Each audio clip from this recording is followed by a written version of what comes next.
नगर पालिका बैकुंठपुर में एक दूसरे पर आरोप प्रत्यारोप का दौर खत्म होने का नाम नहीं ले रहा है। फिलहाल इलाके की सियासत में नए हलचल का नाम अहमदुल्ला फिरोज है, जो आफ्ताब खान के भतीजे और वार्ड नंबर 10 के निर्वाचित पार्षद हैं। हम फिर बात करें नगर पालिका बैकुंठपुर की, तो यहां बहुमत होने के बाद भी कांग्रेस ने अपना अध्यक्ष नहीं बना पाया और भाजपा ने क्रॉस वोटिंग के फायदे से अपना अध्यक्ष बना लिया। वही पार्टी से बाहर का रास्ता दिखाए जाने के बाद सबसे पहले वार्ड क्रमांक 10 के पार्षद अहमदुल्ला फिरोज ने कांग्रेस और जांच दल पर कई आरोप लगाते हुए कहा कि हमारी राय तो दूर की बात, जांच कमेटी ने हमसे संपर्क भी नहीं किया। क्रॉस वोटिंग की पॉइंट को कंसिडर ही क्यों किया जा रहा है जब आपने वो 2 वोट को इम्पोर्टेंस ही नहीं दी? 2 वोट की इम्पोर्टेंस ही नहीं थी। कांग्रेस के पास 11 कांग्रेस के पास मेजोरिटी आई। एंड तक ये डिसीजन आया और ये इन्फॉर्मेशन हम लोगों को मिली कि दोनों निर्दलीय हमारे साथ हैं। दोनों निर्दलीय हमारे साथ होने के बावजूद हमारे पास नंबर ऑफ सीट्स टोटल 13 हो जाती है। 2 आपने निकाला तो आपने इस कॉन्फिडेंस से ही तो निकाला ना। आपने ये बात बोला कि इस 2 सीट की हमको ज़रूरत ही नहीं है। ये खुद मेरे चाचा से ये बात बोली गई। तो कांग्रेस ने तो अपना स्टैंड खुद क्लियर कर दिया हमारे लिए, या फिर जो हमारे अध्यक्ष के लिए जो अशोक जायसवाल जी उम्मीदवार के तौर पे उनकी जो पत्नी खड़ी थी अध्यक्ष के लिए, उन्होंने ये साफ लफ्ज़ों में कहा और पार्टी को ये आश्वासन दिलाया कि हम सीट निकाल रहे हैं। तो ये तो साफ साफ दिखता है कि जनता खुश नहीं थी उनके अध्यक्ष बनने के लिए, या फिर उनसे जो 5 साल के इससे पहले जो कार्यकाल थे उनके, इससे खुश नहीं थी।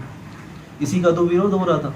विरोध उनके पिछले 5 साल के कार्यकाल का था, उसके अलावा किसी चीज़ का कार्य और कुछ नहीं था। और हम ये चाहते थे एज अ प्रतिनिधि, और जिस तरीके से हम कांग्रेस को सपोर्ट करते हैं कि कांग्रेस का जो दल है, Congress as a party strong बने और उसका बेनिफिट हमको आने वाले विधानसभा में मिले।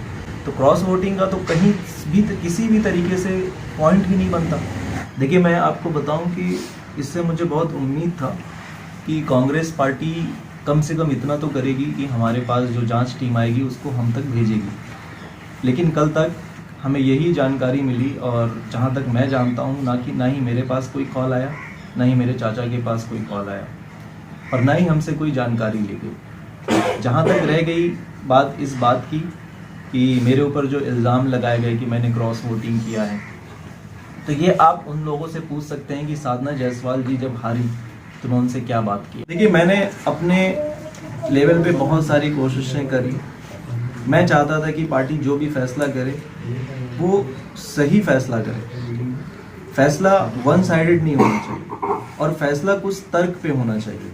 आज मैं पार्टी से खुद एक्सप्लेनेशन मांगता हूं कि आप एक्सप्लेनेशन दीजिए कि आपने अशोक जायसवाल जी की वाइफ साधना जायसवाल जी को किस पॉइंट पे अध्यक्ष पद के लिए चुना।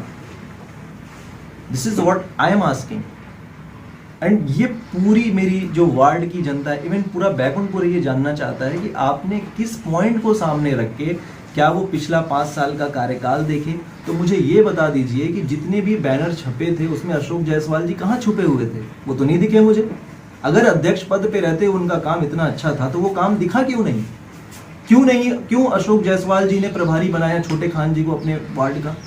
क्यों नहीं खुद अपने दम पे बोल दिया कि मैं जीत के दिखाऊंगा?